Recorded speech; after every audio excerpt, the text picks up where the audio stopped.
the best way to move forward and be successful is to have these partnerships.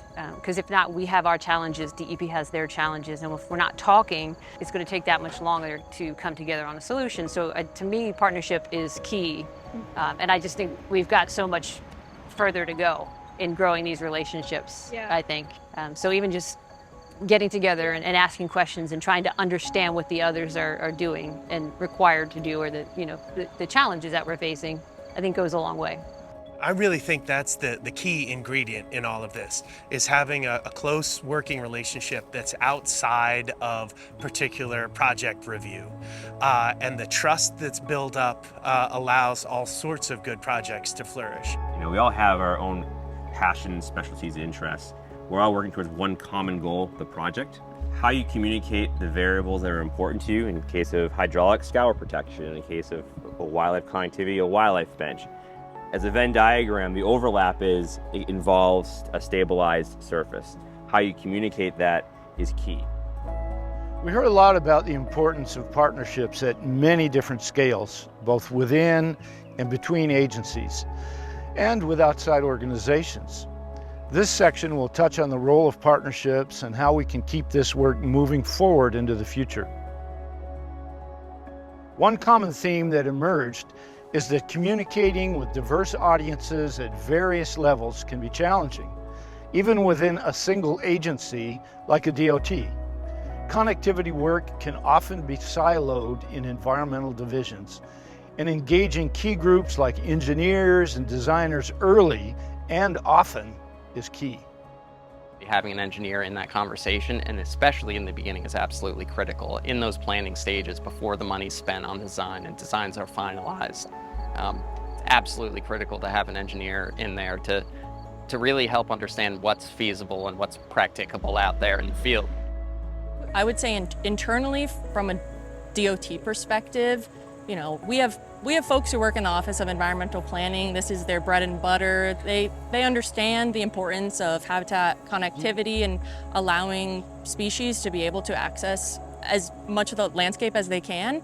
And I think sometimes there can be a disconnect with, from an engineering or a designer perspective, to be able to really be able to get on the ground and see what decisions what kind of effects decisions have on species and landscapes. And I think it'd be very beneficial to be able, because they're not always able to have fun outside with us and be able to come to sites like this. So I think it'd be extremely useful from that perspective.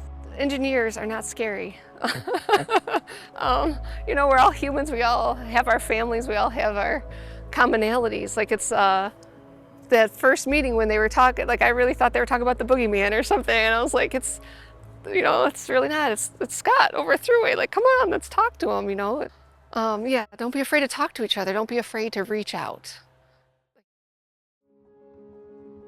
Another common theme we heard is the value of coordinating across agencies, particularly between DOTs and Fish and Wildlife agencies. This can take many different forms, whether through formal agreements, processes, or interagency working groups and meetings. I believe we have, if not the largest, at least one of the top states for the number of funded positions with agencies across the country. They've allowed for us to, one, maintain great relationships with our other funded agencies that are required to communicate with for projects. So they've created, relationships, communication. They've allowed for us to really focus on mitigation moving forward, and allows for our districts to, have one point of contact at those agencies while we're working through large-scale projects or even smaller projects. I think that they're important in maintaining those relationships and allowing for us to get through the project delivery process as quickly as possible. It is a collaborative approach. Like right now, IFW staff, folks that works with John, they review all of our work plan projects before they even get programmed to provide comments on fisheries needs and wildlife needs. And so right from the start, we kind of take a collaborative approach to how we plan those projects and design those projects and work through those projects. I think the key has just been the early communication from the DOT to us, and we do our part to do our due diligence and provide fair and consistent comments to create predictability for their schedules as well. That collaboration has really increased the trust, and then just the partnership that's developing. I've seen that in my time for sure. Yeah, we definitely try to get, whether it's regional engineers or project managers, or especially when there's any kind of conflict, we work really hard to try to get those people in the field with us and to meet these guys at the same time, because it's like they can ask me something, they've known me for 15 years and it is what it is, but there's value in them to being able to have access Builds that to trust. these folks. Linking Landscapes is a part of our interagency agreement with Mass Wildlife, so working with our transportation liaison to identify opportunities, often proactive, to benefit wildlife and the infrastructure we have in Massachusetts for transportation, really road ecology. So opportunities to understand what wildlife are doing, where they're crossing, how do we prioritize it? So a good example is we collaborate on a long-term telemetry study with black bear, understanding what road networks they cross. And knowing that, we can kind of build that into our transportation planning. Whereas opportunities to reduce mortality, improve connectivity, it really just creates a proactive platform. Besides the regulatory obligations of the agreement, it's a proactive platform for us to collaborate, and it's been very successful. We have quarterly meetings between VTrans and Fish and Wildlife that includes leadership as well as staff level participants, and we get together to talk about shared initiatives relative to wildlife and roads. We have our Roads and Wildlife Working Group where we meet with DOT. We have NJ Fish and Wildlife, US Fish and Wildlife, our Threatened and Endangered Species program, and then we have review staff from our permitting program attend those meetings to discuss, all aspects of the project before a lot of money is spent on design and before we run up against permitting deadlines. We've gotten some really good projects in the ground. We've pushed for wildlife crossings and have gotten wildlife crossings where other ones, otherwise they would not have been constructed as part of the project. We've really been able to develop a good working relationship with our transportation entities, so everyone's kind of on the same page of what we're looking for. Ultimately, no one wants to fragment a habitat.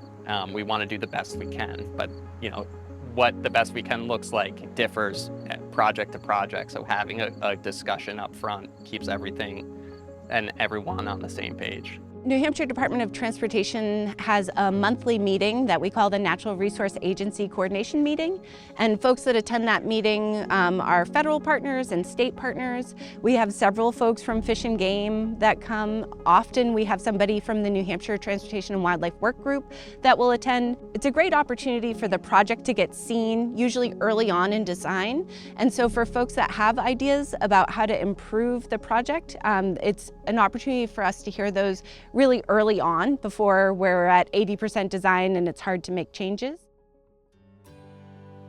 Another topic raised during our discussions is the value of partnering with other outside entities, like non-governmental organizations or NGOs.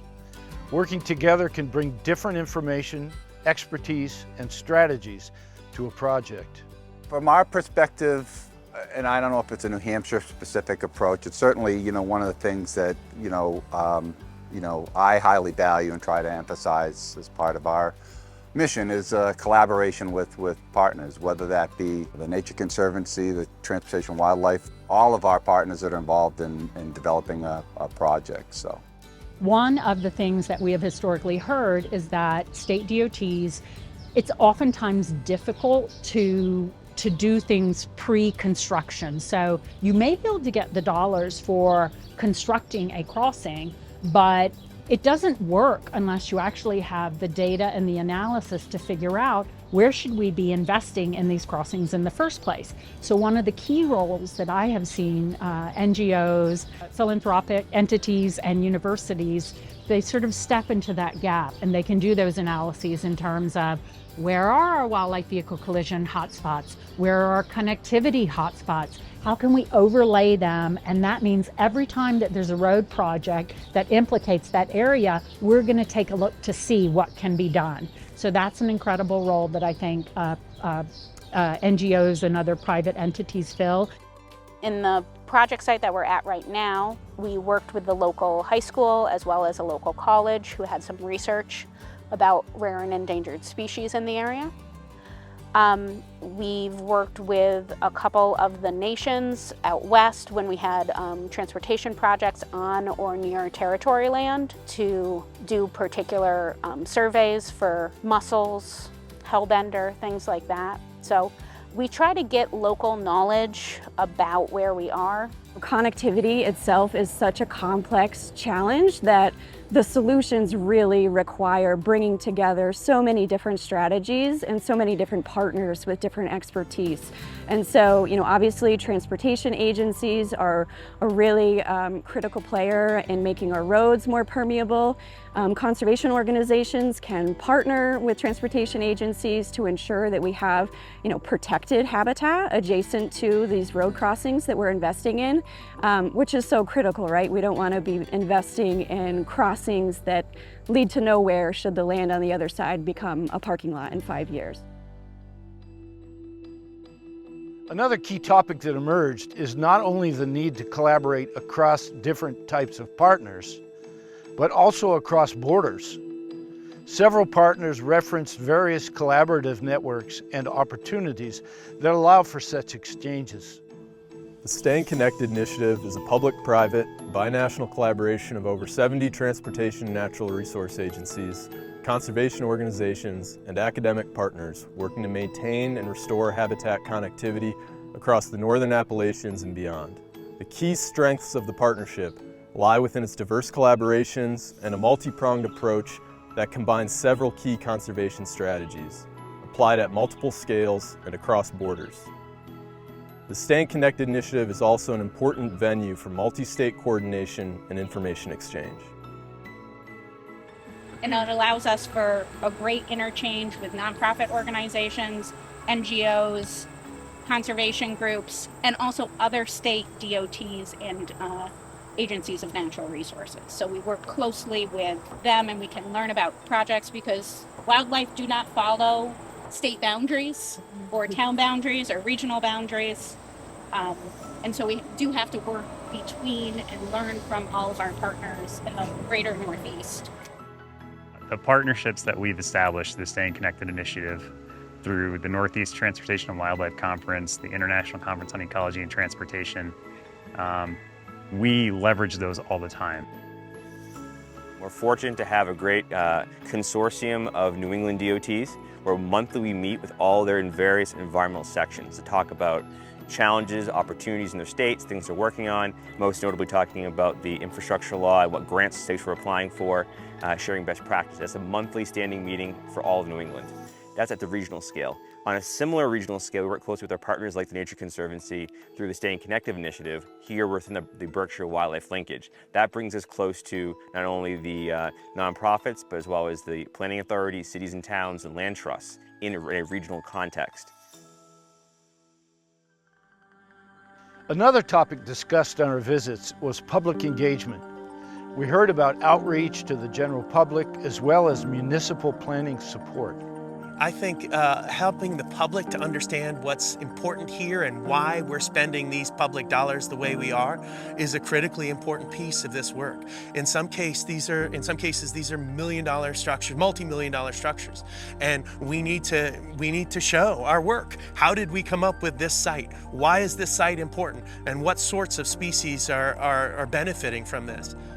So one element of the Change initiative is outreach. So we have a listserv with, I don't know, well over 30,000 subscribers or something. And so we, on a fairly regular basis, put out just stories about a neat tract of land that was just protected and how it fits into the Change puzzle, about tools that we have available, just basic information about the importance of connectivity. And in fact, this summer, we have, still going on right now, a big Summer of Change campaign.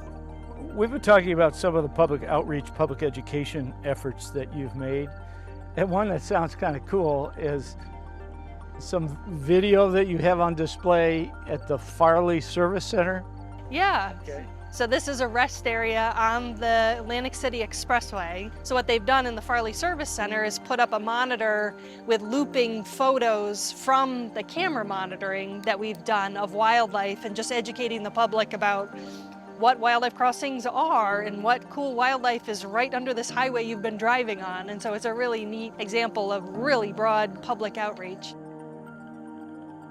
Are there vehicles that you're using to work with towns and town select boards and town road crews that are important for you and for other states to hear about? Yeah, we're very focused on working with the municipalities. First of all, this year, for the first time, we've opened up our Highways and Habitats program to municipal road crews so they can better understand this effort. They've been involved in rivers and roads training for the last 13 years and really an active partner there. So we're doing a lot to help transform the culture of these local road crews. My other work for the department is helping municipalities with land use planning and helping them to understand the larger pattern, ecological patterns across the landscape and how important connectivity is across the landscape and how to help plan for that through their town plans, through their zoning, subdivision, other regulatory methods. Funding is often the key factor determining whether wildlife structures can be built. Most of the projects we saw were on roads that were part of the national highway system and received a substantial share from federal highway funding. But we also saw projects that were funded by states, towns, and private entities. There were creative collaborations such as the Topaz Drive project in New Hampshire, in which various governmental and non-governmental entities collaborated to restore access to an underserved community while improving fish and wildlife connectivity. Many of our colleagues have been able to take advantage of federal grants through the Wildlife Crossing Pilot Program, and crowdsourcing was a key source of funding for the Moncton Road amphibian crossing in Vermont. In the absence of dedicated funding, incorporating wildlife considerations into already planned projects may be more attainable than standalone wildlife crossing projects. It may also be more cost-effective than we might initially think, while achieving multiple benefits. The Little River Shelf, constructed in the bank of a Vermont bridge, was a good lesson. It only added $10,000 to an $8 million project. The efficiency that the project realized helped set a new standard for constructing wildlife shelves in the state. It's also worth restating that the additional benefits often achieved by larger structures that can accommodate wildlife, including enhanced flood resiliency and reduce wildlife vehicle collisions, can far outweigh the costs. While funding is always a challenge, the lasting impression we have is that perseverance and creativity are rewarded. Where there is a will, there is often a way. Monitoring and maintenance go hand in hand and are critical to the long-term success of wildlife infrastructure. Monitoring is really, it's a self-fulfilling cycle. It's like if you monitor and show it works, it justifies your next project. It shows that what we did was worthwhile and it should be done again. It's important. I think that's where we need those collaboration partnerships with other agencies because we are not really set up to do the monitoring or the formal studying. Monitoring is key. From our understanding of the research in Banff National Park, which had one of the first wildlife crossing structures in a national park in the world, if you looked at the first 5 years of animal movement, it was flat. You would think that it was a failure, but it took after 5 years, then it was an exponential curve, just went straight up. And that's because animals learn to adapt, they learn to use the crossing structures. In our travels, we saw places where vegetation or debris blocked wildlife passageways, where trees fell on wildlife fencing, and where substrates were washed out from high water events. Monitoring can provide valuable insights into the effectiveness of structures and identify problems that may need to be addressed. To see if wildlife are using structures, the survey methods we talked about in Section 3, trail cameras, DNA sampling, winter tracking, or track pads, for example, can be used. Ideally, post-construction monitoring can be compared to pre-construction conditions to evaluate effectiveness. This is another role that partners like NGOs can help with. Maintenance was a challenge nearly everywhere we went. Often there are more pressing priorities and it gets overlooked. Maintenance is a big issue, and we can't use that federal highways planning fund for maintenance. And it's also an issue because when a project is built, the project budget is closed, so we can't tap into that for maintenance. So maintenance is something that needs to be looked at. Oftentimes what happens is you build it, then you forget about it. And so maintenance is a critical piece to the long-term care and perpetuity of this crossing structure network. And while DOTs inspect their structures periodically, even if they inspect wildlife structures, they may only go out at multi-year intervals, long after maintenance is needed. Ideally, maintenance should be included in the project scope of work, plans, specifications, and environmental commitments, with funding and staff allocated to it. Ensuring the durability of wildlife connectivity initiatives is critical for the long-term success of this work. This can be achieved by having clear processes in place for monitoring and maintenance that continue after the construction phase is completed. Formal training programs for sharing this type of information can also ensure the work carries forward into the future. I think one of the issues that we face is an over-reliance in some cases on internal champions within the state departments of transportation. While it's great to have an internal champion and someone who is willing to help shepherd a project along, ensure that wildlife are considered early on during the planning for the project, at the same time, there's a potential lack of durability, because if that person moves on and they're replaced by someone who might not share that same ethic, then you are sort of restarting from scratch. So from my perspective, one of the things I would absolutely love to see would be some mechanism, whatever it is, it can vary from state to state, but a mechanism for ensuring that early during that transportation planning and project scoping phase, that you have a requirement to consider wildlife. Because that is going to be your opportunity for integrating it into that project. And in that case, you're not relying necessarily on an internal champion. You're actually relying upon the framework that the agency has in place to ensure that it's going to do the best job possible when it comes to human safety, and also ensuring that we don't lose our treasured wildlife and that future generations are not only safer, but we still have wildlife on the landscape as well. And it's important to build relationships that last beyond the one-on-one relationship. And so that's part of what makes it important to have procedures in place so that it's not just person A happens to always reach out at this time of a project development, but that it's the norm. So for my transition from design to construction, I really realized you really need to train the next generation. You really need to inform your replacements, the younger staff of that environmental ethic, and get them thinking so that they can create the projects. And now that I'm in construction, I can see that their innovations, their ideas are getting carried through. So it's just creating that like multi-generational, you want things to last. Like this is, so training others, mentoring others, I think this is a big piece of it now. This Northeastern Habitats and Highways video training that you're now most of the way through was inspired by Vermont's Habitats and Highways program, which includes 3 tiers. The first tier is an introductory video like this one, but specific to Vermont. They then follow that up with 2 tiers of hands-on learning. Here's a little more from them about the structure of their program and its impact, which could serve as a model for other states to build on.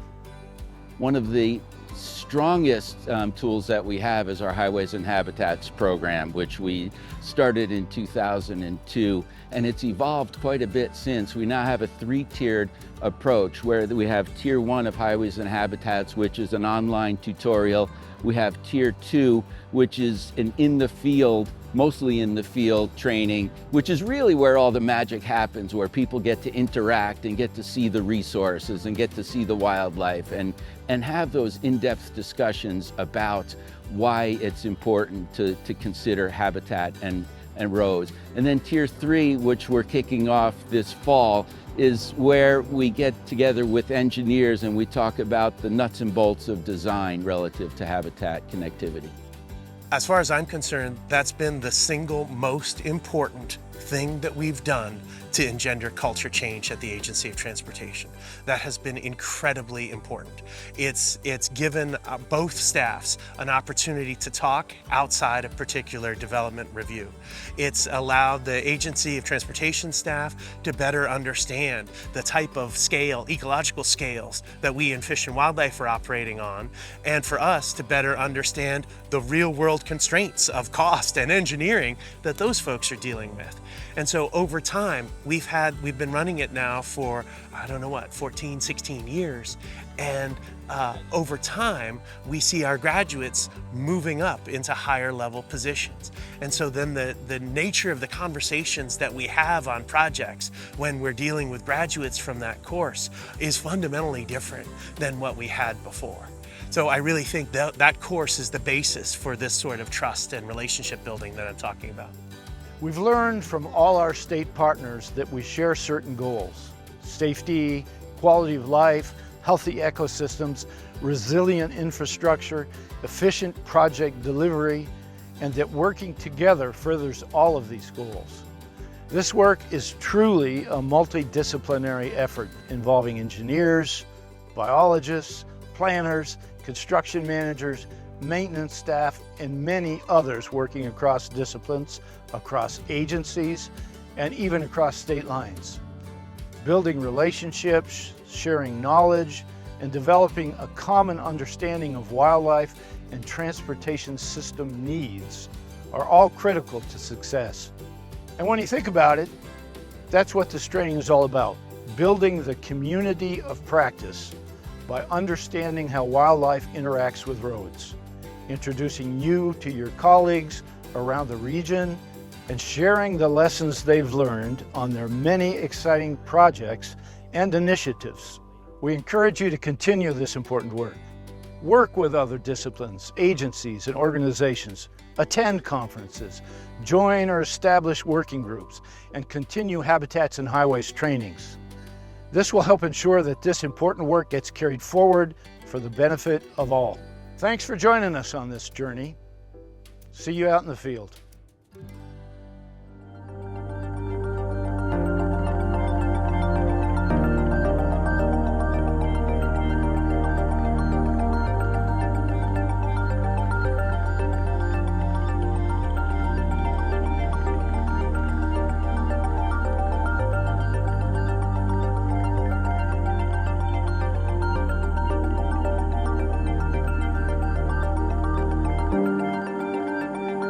Thank you.